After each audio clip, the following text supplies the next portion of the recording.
welcome to the Carson City Culture and Tourism Authority Board of Director meeting. It's Monday, March 10th, 2025, 4 o'clock, and we're in the Carson City Community Center, the Robert Bob Kroll Boardroom. Chris, could I get a roll call? Mike Jones, Here. Andrew Reno, Here. Stacy Giome, Kitty McKay. Here. We have a quorum. I could ask everyone to stand for the Pledge of Allegiance. To the flag of the United States of America and to the republic for which it stands, one nation, under God, indivisible, with liberty and justice for all. Thank you. This time I'll ask for any public comment. Seeing none, we'll move on to item 5, approval of minutes to the February 10th, 2025 CTA board meeting. Any changes, corrections noted by fellow board members? If not, I can get a motion. Motion to approve. All in favor, please say aye. Aye. Opposed? Hearing none, motion passes. Sorry. Next, we'll take on the consent agenda. Any member of the public would like any individual item pulled for discussion? No? Any board member like any individual item pulled for discussion? If not, get a motion. I'll move to approve the consent agenda consisting of items 6 and 7 as presented. I'll second it. All in favor? Aye. Please, opposed? Hearing none, item passes. That takes us all the way to item 9, monthly non-action items, presentation and discussion only. I think we're going to go a little bit out of order because Lydia's got to put on her Superwoman suit and fly out of here soon. But David, if you want to. Yeah, thank you, Chair. For the record, Dave Peterson, Executive Director with Visit Carson City. A couple of just small changes under Agenda Item 9. We're going to start with 9F. We'll take that out of order. And I also need to let the board know that we need to table 9C for this meeting, but we will bring that back at next month's meeting. So we're not going to be able to go through 9C today. With that, though, we'll go ahead and take 9F out of order, which is the marketing and PR update. Lydia, please take it away. Thank you all for accommodating me. I appreciate it very much. Let's jump into what's to be a fun update. General marketing update for all of our digital growth. We, of course, had fewer days in February, but our web traffic actually remained quite strong, especially up from last year. Our lodging interest is growing, which is being driven by our organic and our paid search. And compared to last year, we're seeing significant growth, which is exciting. So some of our biggest wins were our paid ads are up nearly 300%. Our winter campaign is probably contributing to almost all of this, considering how heavily we are investing in the winter this year. We have a ton of newsletter signups and also over almost 250 lodging referrals from our ads, which is up 5% from January. So if we break that down by channel, our Facebook and Instagram ads have really strong engagement, but a little bit fewer referrals as the season ends. Our paid search ads helped really drive those increase in lodging referrals and a strong 6% conversion rate. And also our display and our video ads are up pretty significantly as well, showing that our ads are really connecting with our people. If you remember from the mini movie, from the short film, Danielle, when she broke that fourth wall and was talking to the audience, we turned those clips into ads, and those are what are performing so strongly. So we're feeling pretty confident that we could also refresh some of those and do some new things to refresh this winter campaign for next year as well, without having to do a full investment in maybe a part 2. So more to come on that, but that's what we're thinking at the moment. So we had some significant shifts in campaigns. We had a brief pause in February as we switched out and refreshed that kind of last act of what this winter campaign will be. But regardless, those metrics are growing. And on this slide, we just wanted to provide all of the stats for you to review and see where we're up and what we're working on. So as far as public relations, we had a great month. This kicking off with HGTV listing us as one of the most charming small towns in Nevada, as actually the most charming town in Nevada. And then the Reno Gazette-Journal picked that up, also Fox 11 News in Reno, and then Las Vegas 105.7 Radio has picked that up too, and it was shared significantly throughout the community as well. So we're very excited to see that. Colo 8 Now also ran some outlets on the segments about the Nevada State Museum and its new exhibit. We had the Reno News and Review highlighting some events at the Brewery Arts Center. The Las Vegas Sun is a daily local newspaper in Southern Nevada that covered some of the V&T talk that was happening in the legislature. And then, excuse me, lastly, we met with Julia Mahoney and Audrey Payne, our two hikers that are going on the Carson City to Canada quest. And we are going to have our press release out announcing them very soon. I would say probably within the next month, next couple of weeks for sure. So we're very excited for that. We have Audrey is doing the full Pacific Crest Trail, and Jules will be starting here in Carson City, and they have lined it up that they'll both be here. So we'll have a pretty significant media day that will still protect their safety. And so we won't be doing like a full launch of like, they're leaving this day, just so we don't have people following them on the trail from Carson, but we'll invite media. They both said that they're open to having media come maybe a couple days before or after or around when they both can come into town, and we just won't release that day that they're actually going to be setting out. So we're re-envisioning that media day, but I think it still will have quite a significant impact. Some more PR from Visit Carson City was our Carson City Takeover Night on February 7th at the Tahoe Night Monsters game. So we had some swag made. They let us do cowbells. It was the first time they ever allowed cowbells at the game. Stacy was there. We were happy to see him. So our Carson City Takeover Night was successful. We got in front of a lot of people. People were really thrilled about the cowbells and the rally towels, and we even had a lot of people, at least 3 people stop by the booth and say they had seen our mini movie and had loved it. So we're reaching the Tahoe community, which I think is really exciting. On February 26th, I flew in and out of San Francisco for Travel Nevada's media mission that was at the Movement Gym in the Presidio area. And it was an interactive climbing experience where they invited local influencers and great journalists that attended, and we were able to network with them, showcasing Nevada's outdoors. So I went on behalf of the Reno Tahoe Territory, the communications chair for the Reno Tahoe Territory, so I went representing them. So we had some really wonderful exposure there and had some great people attend as well.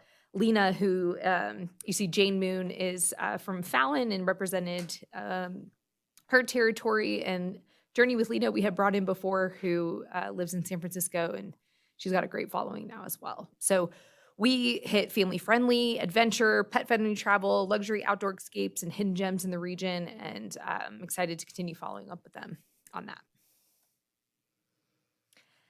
I also wanted to provide what a snapshot looked like of our calendar year 24 visitor profile with our Data5 platform. So in calendar year 2024, we've seen that almost 1.35 million trips were taken. Our average length of stay was 2.6 days, which is something that we've increased over the years. We also, you can see that our largest length of stay is 1 day, but our second largest is 6+ days. Nearly 90% of our visitors are from out of state, visiting mostly Friday through Monday. We also have a really strong repeat visitor as well. And you can see our visitation over last year really peaks in July, is what's to be expected, and then ends with our busiest season really being May through October. And you can see we had a nice little boost in October and in December of last year. This is the breakdown of the clusters where people are visiting in Carson City. So some, you'll see that 92.6% should be really 100%, but we're also tracking people who are going to Topsy Shopping Center because we want to see where people are shopping in the area and why they're coming down to this region. And so that's what falls out of Carson City a little bit. So that's why it's only 92.6%. But you can assume all these people are coming into Carson City, and this is what they're doing. They're shopping, they're going downtown, they're visiting our attractions, and they're staying in our lodging. Also visiting our restaurants and our meeting space. Our top DMAs continue to be what we'd expect, being Sacramento, LA, and San Francisco. However, LA continues to surprise and increase year over year from this data that we're looking at. And so it's actually our second largest DMA for visitors. It's not surprising also that the farther the visitor lives, the longer the length of stay. So our top DMAs for average length of stay are Houston, followed by San Diego, Phoenix, then Las Vegas, LA, and San Francisco. Now, I wanted to apologize here because as I was going through this, I realized that though we have the filters set for the calendar year, for some reason our average ADR only pulled April through June of last year. So this is really just a snapshot of our ADR. But I did look at the data before I came to the meeting, and we're only $1 off on our ADR. So that average was $112, and our occupancy was only off by a couple of percent. So this is a pretty good snapshot of what our 2024 looked like. Lydia, can I just interject really Please. quick? Although that does say STR, which would be Smith Travel Research, because we actually have the data as the collector, it's our data in here. So we're not subscribing to Smith Travel Research because we have the actual data from all the properties, but it's the way it pulls out of the Datafy platform. Yes, I they don't know allow how you to change that title. Yeah, we don't know we can't change the title because of how their platform is structured, but I wanted to assure you all, this is based on actual lodging data that we are collecting from the 20 different properties. Thank you for that, Dave. Yes, absolutely. This is our data. Thank you. And then lastly, our 2024 trends and demands here are kind of what you see. Our RevPAR went, from $58 to about $76 per room, and our supply and demand was pretty equal here. So lastly, we have some exciting updates when it comes to film in the region. There is a feature film currently being filmed in Northern Nevada. It is called Casa Grande, which is a feature film based off of the series Casa Grande that was released on Amazon Prime. And so they are filming all over Carson City, Washoe Valley, Genoa, Fallon, and multiple other places. And so we are excited that they chose Carson City as their home base for all of their cast and crew. So we alone have seen over 600 room nights from this here in Carson City. They'll be filming downtown at the Bank Saloon and a few other locations. So you'll see them in the heart of downtown. And we think this is just a really exciting thing to have here in Northern Nevada. So again, we just can't thank Hope and everyone at the city enough for them looking into changing the film permitting, because as soon as we did, man, did we see the impact coming here to Carson City. And so we are thrilled to have that. So this will actually feature Lou Diamond Phillips, who's this handsome man in the bottom right corner here that you see. You might recognize him from Young Guns and La Bamba and quite a few other things. So he is one of the main characters, but the series is actually quite good and had a really big following in Mexico and Latin America due to it's about 20% in Spanish. So I think it'll reach multiple people. And I do have a little video of them talking about it. If you bear with me here for just a second. While you're doing that, do you know if it's going to be released directly to streaming or if it's going to be a in-theater movie? They have not released that yet. Okay. So as soon as I know, I will let you know. Sorry, I wanted to pull up the one that had already watched the ad. Coloway News Now. I'm Ben Deach. Well, Northern Nevada is becoming a hot spot to make movies. And Coloway News Now's Noah Bond caught up with a production crew scouting locations this past week. It's inspired by our series, Casa Grande, that's currently on Amazon right now. A very fun, kind of Yellowstone, but like 20-25% in Spanish. The upstairs, downstairs, kind of Downton Abbey-ish, Forbidden Love, Land Wars, Power Wars, and it's really, really fun. A team with ESX Entertainment is making the final preparations before shooting begins. It has released 10 movies since 2020. 7 have been #1 on streaming services like Netflix, including A California Christmas. But for now, the focus is on Casa Grande, picking up after the series ends, but in a feature film format. We're shooting most of the film near Carson City. The first bulk of the film, we're going to spend like a week and a half in Genoa. Producers say they're looking for beautiful backdrops with livestock. local guide for the production crew and executive director for the Cordillera International Film Festival, Emily Skyle Golden. We're 20 minutes, 30 minutes away from ghost towns. We are right near the beautiful snow-capped mountains. We do have the fun, like interesting, quirky downtown parts, but we also have a beautiful river running through. The place is beautiful, the snow-capped mountains and everything is really cool, but honestly, the people are so nice. Everybody's so kind and like we're just knocking on doors sometimes and going in with Emily that's helping us with our location scouting, and we're like, can we look? And they're just open arms, and I just love that vibe of just hometown Americana. We walk through the spaces where we're going to shoot, and we figure out exactly where we're going to stage the scenes. We're really excited to be shooting in Nevada. Like, I think this is really cool. We're actually doing another movie after this one in Las Vegas. So we got 2 Nevada movies back to back. So hopefully towards the end of this year or early next year, you guys will, everybody here at Hometown, that all you local Nevada folks will get to see your, your hometown in these movies. And Reporting in Reno, Noah Bond, Colo 8 News Now. Enter the wonderfully puzzling world of Mindbender Mansion, an eclectic exhibition full of brain teasers and interactive. There we go.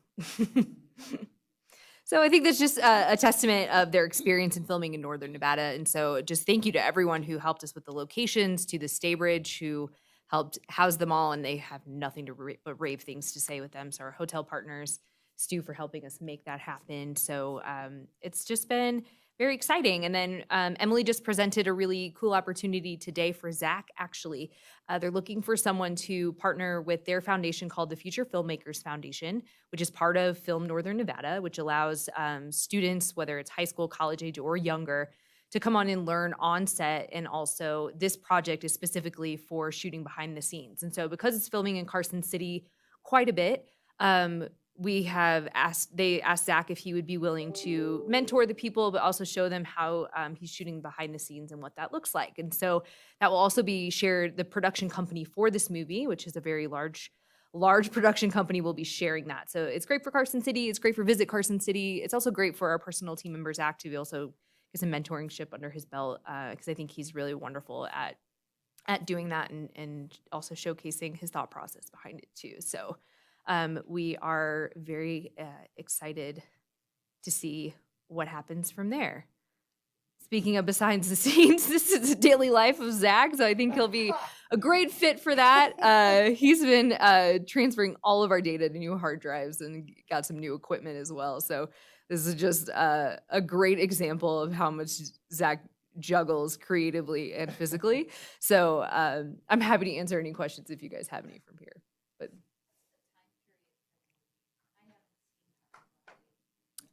do you mean like the time period that it's set? Current. Mm-hmm. It is, yes. It's more of a they kind of pivoted the movie to more of a dynamic between like war between families. So it's really interesting. But it's said about modern day agriculture and farming, and they're shooting a dairy out in Fallon. So yeah, it's very interesting. It should be a great movie. Heard the script is great. We're probably going to get IBDM location credit on there, right? Yes.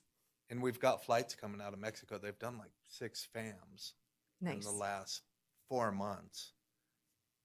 We might have some good opportunity on that. Yeah, we're very excited. Yeah, I know Reno especially, and RTT has been in Travel Nevada has been working hard with the Mexico region, and I know Art up at Reno Tahoe has been piloting that. I quite know well. I've been comping all their dinners, so Bet you I'll have. give you all their information. It might be worth looking in the future around the time this comes out at spending some ad dollars in Absolutely. Mexico. Especially in the cities where I can't think of the airline now. Volaris, Yeah, I think it's Guadalajara area. Guadalajara, Guadalajara is the particularly direct in the flight. Guadalajara area. Yeah, we'll some absolutely look into targeted that. stuff would make some sense. Yeah, they call you it know. jet setting or set jetting is what they call it. When wherever you see a movie was set, there's a lot of tourism that's going around it. I think Yellowstone is obviously the Yeah, of largest course. example of that. And so I think depending on how big this movie gets, we hopefully we'll see some of that. But I think it's really common, big or small or tiny series. If you see something beautiful, the first thing people are doing are Googling where it is. And so It's just great awareness all around. So we're trying to be involved as much as we can. And Emily has been a wonderful partner. So we're grateful for that. Is it in general just, I guess I'll ask Andrew or you, is it a relatively untapped market in Mexico in general for tourism in the United States? Or do you feel like it's well? I'm We're in gonna the pass that to process of Dave. Building it right now. Yeah. Mhm. It seems like a natural connection. A lot of families, have Latin connections, and it Very just seems true. like a natural link. I believe it's the second largest inbound market to the U.S. I know it's the second largest behind, I think, Well, Canada. the to US, Nevada. okay, Mhm. perfect. It's a sizable. I wish we had more direct flights into Reno, but the challenge is TSA, right? We don't have the staffing to accommodate. It's my understanding. That's why I think we lost the direct flight to the UK. It's just staffing challenges at the Reno Tahoe International Airport. But my goodness, if we could get another flight, Andrew might be able to chime in, but another flight from Guadalajara, that would be amazing because I think it would be full coming Well, and I and think going. they got Valero coming to the MegaFam, don't they? I hope we have Valaris, coming. And would I make think we sense. should probably invite Yeah. Emily to that too, Maybe so, just yeah. to kind of speak on it. Even if you can make the connection to Reno through, Phoenix, which is a busy hub, and they have a lot of flights into Mexico, not just Guadalajara, but, Puerto Vallarta and even Yeah. Mazatlan and. And there is just you're another one flight away. natural, Stacy, there's another natural way that folks leave Mexico City through Texas and then here. Mhm. Yeah. So usually using Las Vegas as a gateway, but that And is another even way. Southwest now flies into Mexico, so there's, Yeah. and. When they're not delayed. Yeah, well, or canceled. No, this is exciting, you guys. I think this is cool. Thank you, Lydia, for taking the charge on this one for us because we're getting our hands dirty, which is great, and our name is out there, and I think to be seen as a resource, and that's not taking away from everything that Hope did, which I think was awesome with the permitting, with the state stuff, and the federal, not the Federal Reserve, the Natural Guard, sorry, folks as well with some of the shooting that's taking place Mhm. over there as well, and it's I been mean, they're even all hands on shooting deck. at the water treatment facility Mhm. near the solar field. So it just shows you that like where people want to film runs the gamut. It's not just it's very rarely your pretty places. So we're just keeping that in mind. And I urge anyone who is a private business owner or landowner or property owner, if you feel like you have a movie or film-worthy location, it's free to add it to the Film Nevada website. And they love working with private properties because you don't have to go through the whole permitting process. So it's just a great way to get more film here. Any other questions I can answer for you guys? Thank you. Thank you. Now Thank you for the get accommodation. onto that movie set, all right? Get our name out there. Get your branded clothing and cap and all that stuff on. Are we? Yeah. Well, he's actually up at the lake.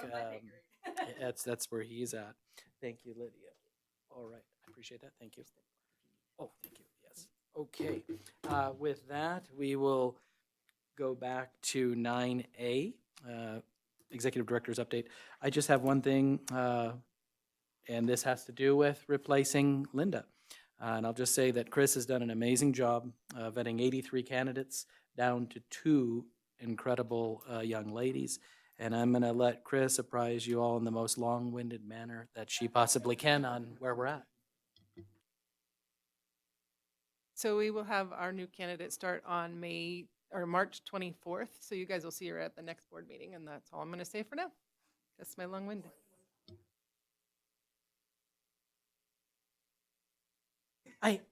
It was beautiful. It was. Thank you, Kitty, for pointing out the obvious to me. I appreciate that. With that, we will move on to 9B, which is the transient occupancy tax actual versus forecast. If you take a look at January, very pleased with January. 1.718 million is what we're projecting, which is just over 22% ahead of our budget and 21% ahead of January of a year ago. So very good. I did go ahead and bump up February in terms of our projection to be just under 11.6% against budget and about 7.5% ahead of last year. We may very well beat that number, but I'm real pleased with where we're at because again, we're down rooms, right, between 3 different properties still. So exciting information going all the way over to the right.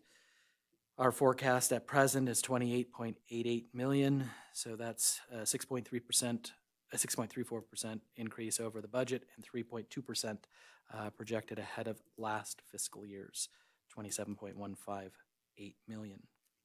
Any questions on the room tax front? Okay, hearing none.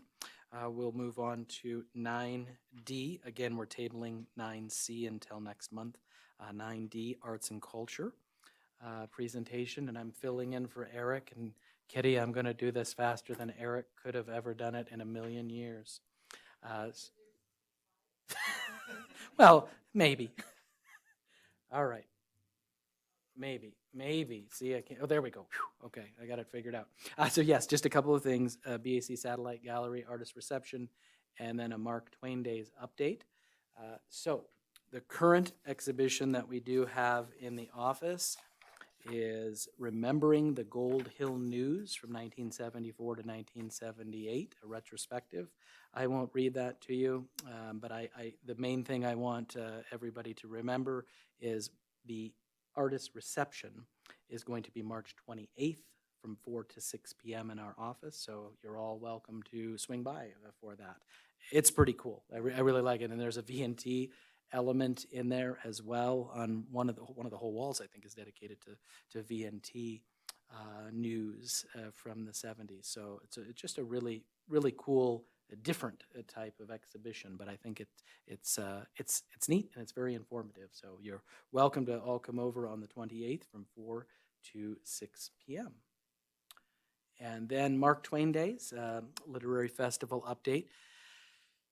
In conjunction with the Berea Arts Center and the partners, I think Eric alluded to this, if not last month, maybe a couple months ago, but it is moving to October 16 to 18. So this fall, which we think will be a lovely time of the year, cooler. I think it'll make the train a lot more bearable that time of the year. And we are continuing the efforts with Virginia City for sure. One of the changes, I think, is they're going to refocus the events on the downtown corridor on North Carson Street between Musser and Washington. So we're going to pull back a little bit from the Berea Arts Center. Doesn't mean that nothing's going to take place at the Berea Arts Center, but we're going to try to have more of it kind of right there on Carson Street in that area. And then they're working on getting into with the school district as well here locally, getting some workshops. Ahead of an event with Jesse James Ziegler. I feel like he's the poet laureate, but I may be wrong about that out of Reno. And then I'll just ad-lib one thing. We are going to involve Carson Valley in this. So they're working with my peer down there, Keith, to bring Carson Valley into the fold, which I think fits very nicely into our cultural corridor as well. So all 3 of the primary communities, destinations are going to be a part of the Mark Twain Days Festival moving forward. So if there are any questions, I am happy to try and answer them on behalf of Mr. Brooks. All right. If there are none, I'm just going to cue you up, Stu, and then you just have to let me know when to advance the slide, but we'll go ahead and move on to 9E, Events and Sales Update. Take it away, Stu. For the record, Stu Wexler, Biz of Carson City. Just going to go through some of the upcoming events that we will be seeing. The first is the Jackpot Jamboree. This is a joint venture with the Las Vegas Territory and Reno Territory. Mega Fam Tour. Andrew Reno's familiar with this. We are partnering to host this. It's going to start in Las Vegas with some itineraries and activities down in that area for a couple of days. We're still working on the itineraries as to what we're going to be doing once they come up here.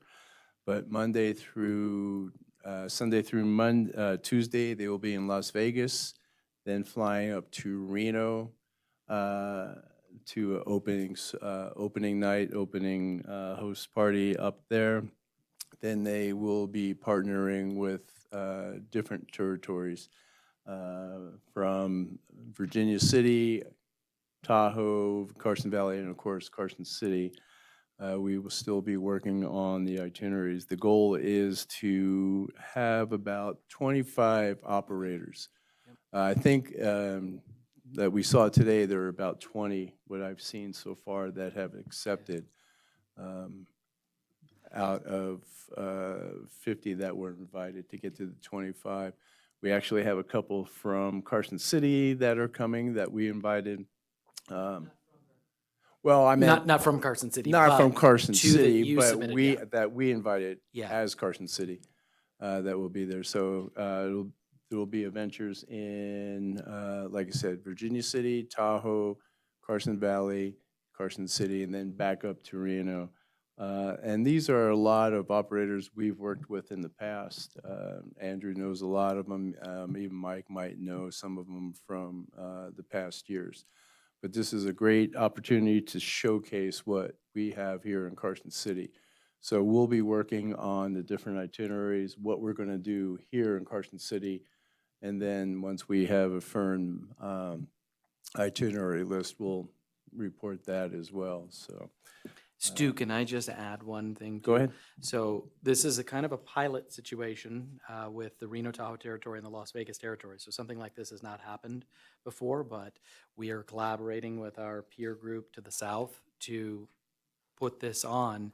We each received a $20,000 grant, so we've got $40,000 total toward this endeavor. And the hope is that there may not be any financial cost to visit Carson City to pull this off, depending on what happens with transportation, which is sort of the They're still the working on it, 800-pound right? gorilla right now that we're trying to work on some costs around that.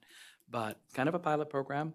If this goes well, we may see us adding a territory between our two, Pony Express or Silver Trails or both, and then look at a bus opportunity on Highway 95 to bring people up from Las Vegas, or we leave here and go down to Las Vegas and incorporate two of the more larger but rural territories Right. as well. So I'm very excited about the prospect. of And this. I believe Andrew has been in on this. This has been in the works for about the last year and a half, Mhm. trying to put this together. So I give them credit. You've been working with Art at, yeah. So yeah, it's quite a board, and I think it will really showcase our whole territory as a region for us too. So, any questions on that? Okay, and our next one is, I'm sure some people are familiar with them, Sports Leisure Vacations. I've talked to them at the NTA show. They're actually kind of coming back a little bit into Carson City, and they are doing a tour here, Highway 50, the loneliest highway, excuse me, in June. They have about 25 registered people now. They're probably going to cap it at about 30, but they are going to go to a couple different areas, and I'm working with them to do a couple different itineraries here in Carson, and they're also actually now starting to work on a Labor Day tour.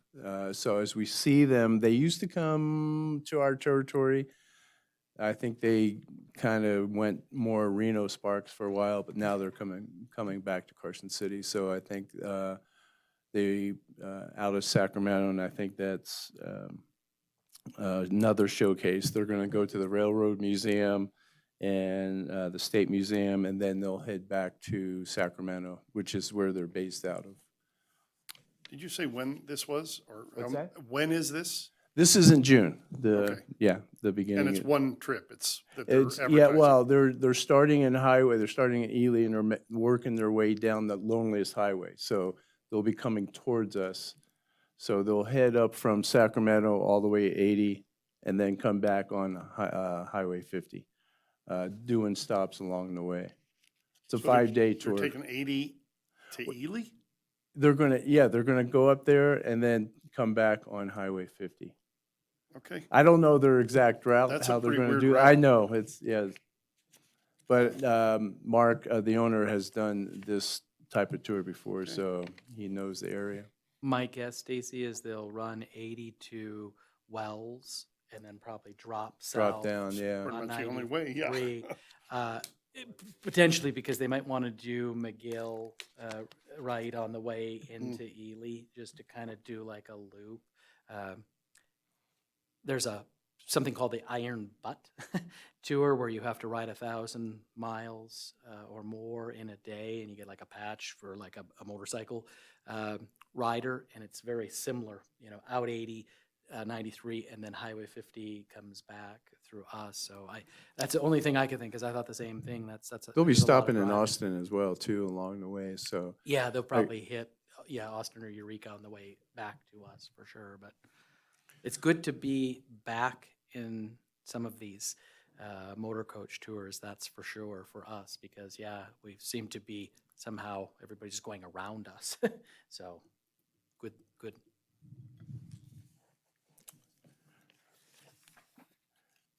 And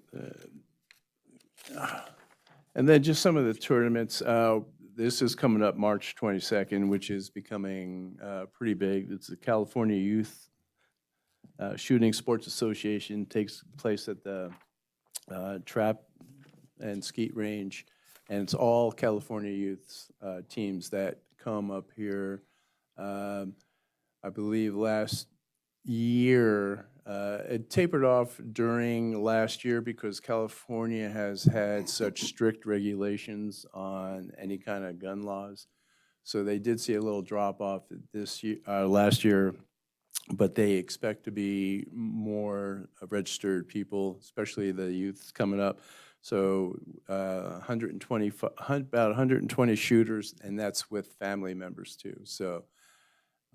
And they have 2 shoots, one coming up this month, the 22nd, and one in May.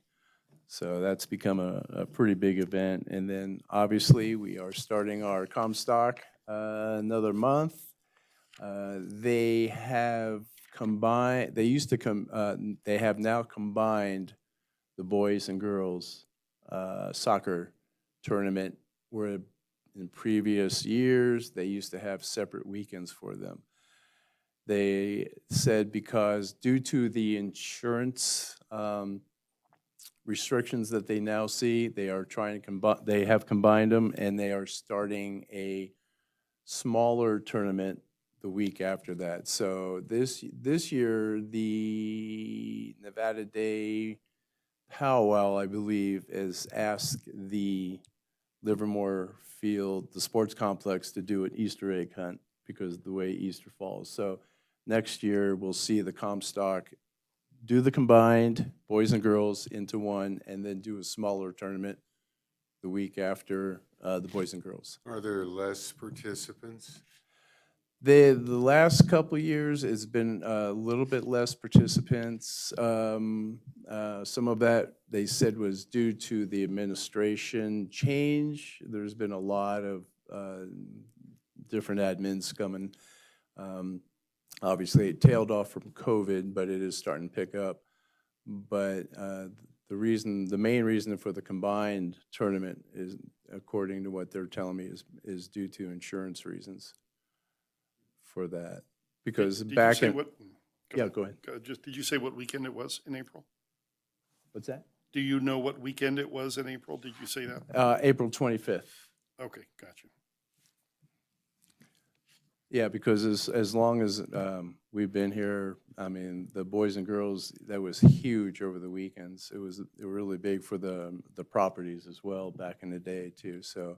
Yeah, it used to fill up 2 weekends. Now it's kind of concerning. Yeah, I used to fill up 2 weekends. Their goal is to get it back to 2 weekends. They just have to take it slowly according to what they're saying, so. I'm hoping that we do get it back, but.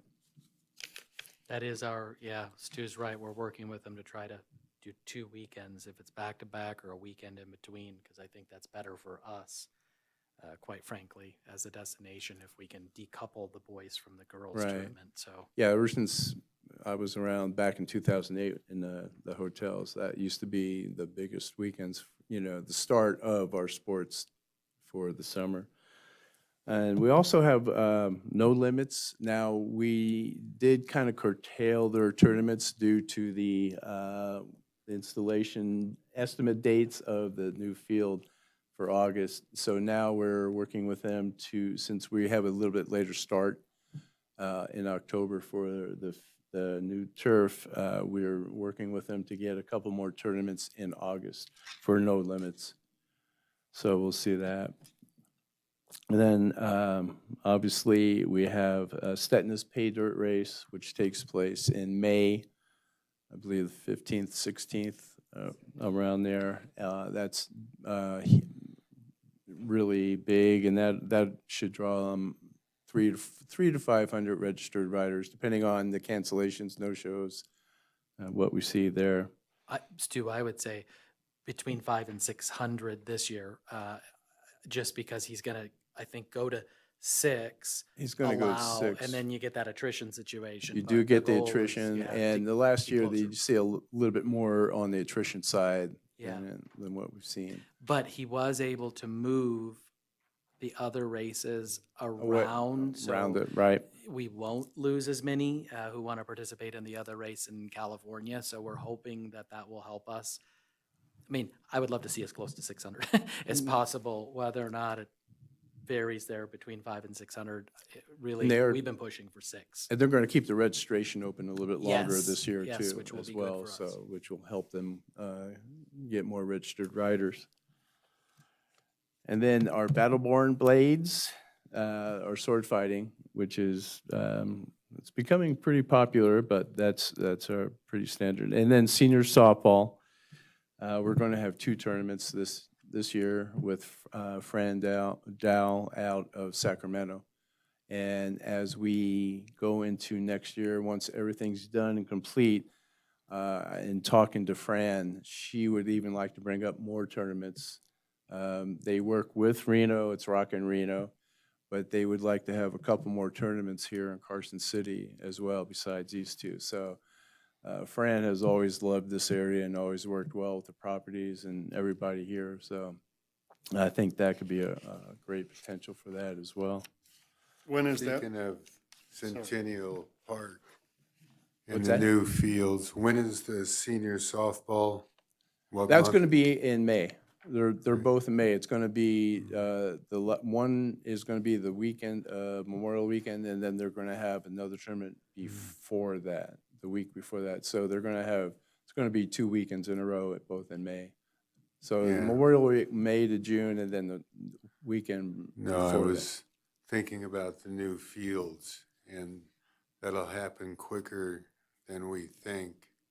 Have we developed a campaign to go out? Or we have plans for that? To sort of upsell the new synthetic turf New fields. fields? Right.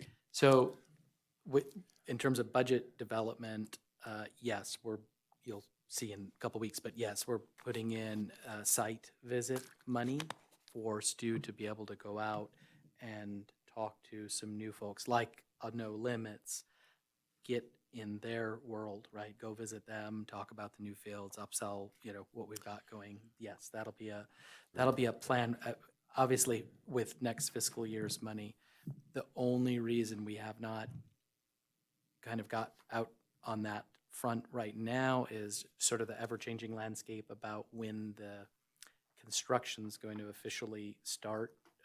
Go ahead, Stacy. Yeah, I can give Okay. a little bit of an update. We just approved the concept of the infill material at our board meeting last Thursday. Yep. So it has to go to bid now. It has to go to Right. bid. The bid has to be open for a period of time.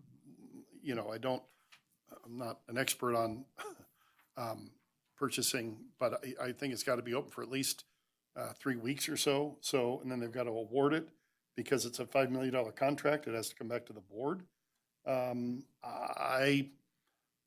I think we're putting our eggs in the wrong basket if we think it's going to be ready by September. I mean, you know, the definitive person is obviously Parks and Rec, but in my opinion, it's a big ask. That's a lot of work that has to be done. I don't see the contract being let before, I would be shocked if the contract were let before the first week in May. So, and how long did you say the bid would be open? I don't know. I'm guessing 3 weeks. Maybe Todd knows more about that than I do. I don't know if he staffs our purchasing folks, but maybe there isn't a minimum amount of time, but you know, from our perspective, from the city's perspective, we want it open long enough Right. so that we get responses yeah, that sure. are, you know, we don't want to open it for 2 days. Because we want responses that, because our original estimates are already over the amount of money that we have. Right. Um, And this is also something that, as I go to the next team show, what I went to, which is the show for just total sports organizations, this is something that I can show them and market it with the stipulation that it's going to be in the future, but at least it gives them the opportunity, it gives me the opportunity to show them that we are going to have a new turf. Yeah. Because this is what some of these organizations look for in coming to I know an they area. make plans a couple of years out. Yeah, And we did give direction to go with the crumb, encapsulated crumb rubber infill. So that's the product that will be the crumb on the rubber. field, which provides, at least according to the consultant and the softball players that I've spoken to, the best feel for players in terms of, you know, give and elasticity and forgiveness. It's probably a little warmer than some of the natural, like the walnut shells or cork, but it doesn't have the problems with organic materials growing or, you know, settling in yeah. it. So the maintenance. And we don't have the heat temperatures that Phoenix or Vegas has No. anyway. So it's, you know, it's not, I don't think it's going to be an issue.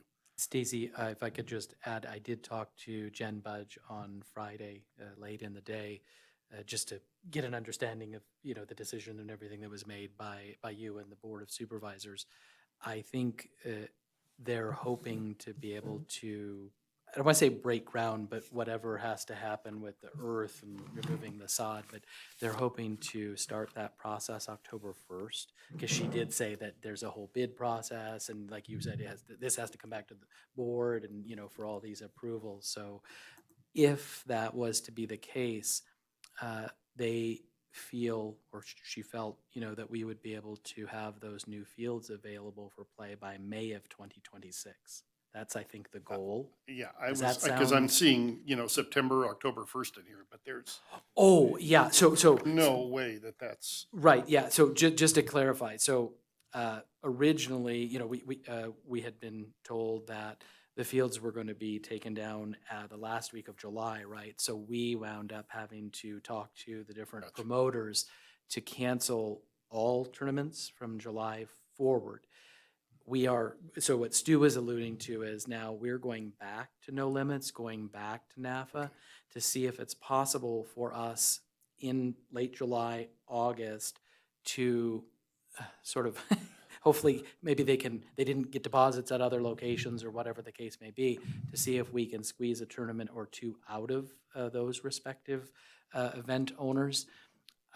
September's a little bit more dicey, you know, I understand that, you know, the earth has to be a certain temperature to do whatever they need to do, and so we're kind of shying away from trying to do something like mid to late September. I'm sticking with August, the Yeah. month of August, and the ones Yeah. that aren't totally committed to other areas. We're working to, you know, have tournaments in well, August. that gives the contractor the opportunity to maybe start in September and. Exactly. Right. You know, Yeah, that would be great, because my goodness, if we could pull some tournaments into late April or early May, it just helps us on the 26th season. But Mike, Chair Jones, you are absolutely right. They are booking, you know, a couple of years down the road.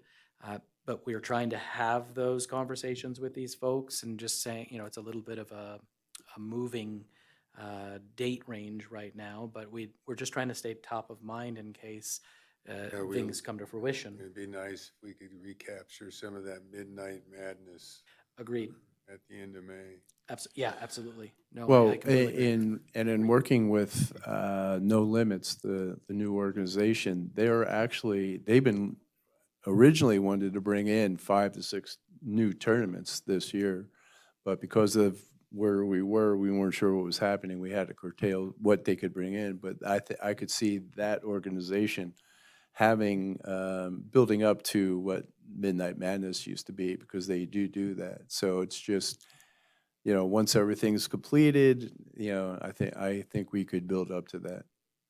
And Stacy, we're directly talking with Jen and her team, just so you know, so we're kind of joined at the hip with Parks, Rec, and Open Space to make sure that we're not saying something that deviates from what, Jen and her team have said to the Board of Supervisors. So we're acutely aware of that we have to be somewhat flexible, and then we're trying to relay that to the tournament owners and directors as well, just a little bit of flexibility, in terms of the renovation of the fields. But as we've said to them, it will be well worth it, to have these state-of-the-art fields, at Centennial, so.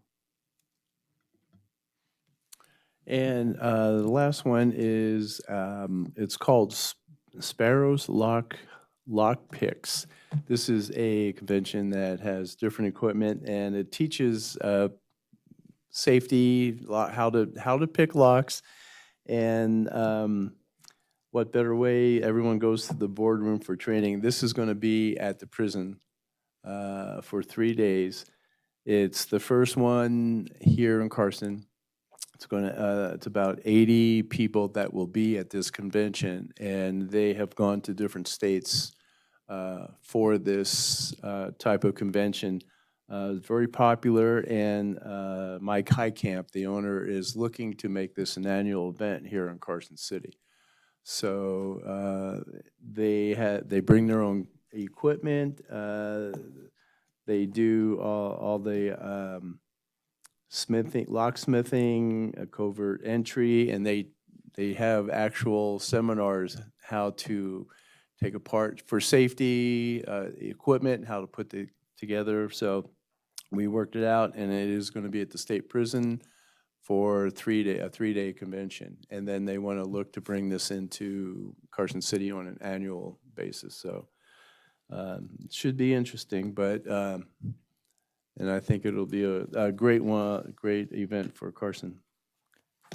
And this will bring people from around the world. They have like the #1 lock, safe, cracker, picker, whatever you call these. I don't know. People Yeah, I from don't know what they're France, called. Who lives in France. I mean, people from countries around the world, all over the United States. The beauty of it, we had a nice conversation with this gentleman, Mike. The beauty is he's already in his mind wanting to have Carson City be the place for this event, as Stu said, on an annual basis. So again, we're doing everything we can to not just have a one and done situation, but can we work with these folks to get them to come back every year, maybe mix things up a little bit. There'll be a Virginia City piece to this, which I think is great. I said, geez, maybe year 2, you think about a trip up to Lake Tahoe or something along those lines. So really trying to create an experience for these 80 people, And I am working for different activities while they're here, and I'm working with the shooting range out there where there's going to be about 20 shooters that I've already called them, working with them. So showcase different parts of Carson City. And as this grows, Mike was saying he'd like to see it at some point get up to like 100, 120 people that come in for this convention. So the potential for growth is there. And that's all I have. So if there are any questions, I'd be more than happy to answer. Any questions for Master Stu? All right, great job, Stu. Thank you very much. Cool, exciting new events coming to Carson City. All right, we'll move on to 9G, future agenda items. Anybody want anything on next month's meeting? No? Okay, well, that's good. 9H, next board meeting right here in this room, Monday, April 14th at 4 p.m. And with that, I will turn it back over to you, Chair Jones. Thank you. Thanks, David. We'll move on to item 10, board comments, announcements, or requests for information. Hearing none, we'll move on to public comment. Item 11, seeing none. We'll move on to item 12. So if I get a motion to adjourn, I motion to adjourn. We're adjourned.